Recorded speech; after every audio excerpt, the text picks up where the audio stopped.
Hi folks, Navy Dowdy here in the Chicago area in the Midwest and the great United States. This week we're approaching the first major deadline of the tax season. Many people think the IRS filing deadline as April 15th. Simple, right? In fact, there are deadlines all year long, something different every month. IRS Publication 509 has the outlines if you want to do a quick search to look something up.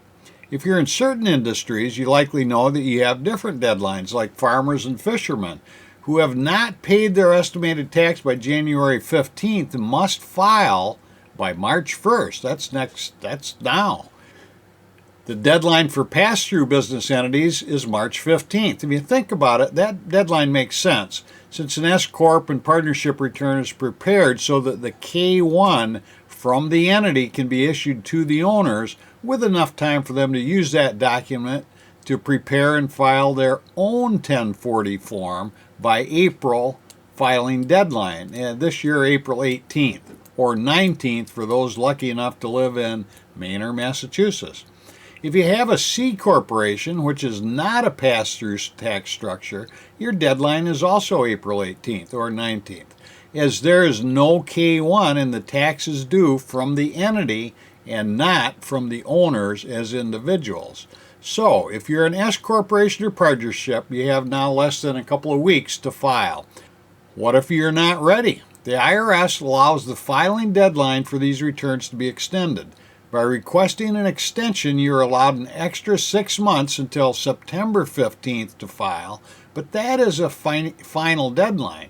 And of course, you cannot prepare or file your personal tax return before the business return is complete, since you need the K-1 from the business return to file the personal return. So for most people, if the business return is going on extension, then they might as well put the personal 1040 on extension as well. If you put a business return on extension, you don't need to calculate the tax amount due by March 15th deadline, as the K-1 carries the liability over to your personal return. But caution, if you extend your personal return, you get more time to send in the paperwork, but not more time to pay the tax due. All taxes are still due by the April deadline, and a filing extension does not change that deadline.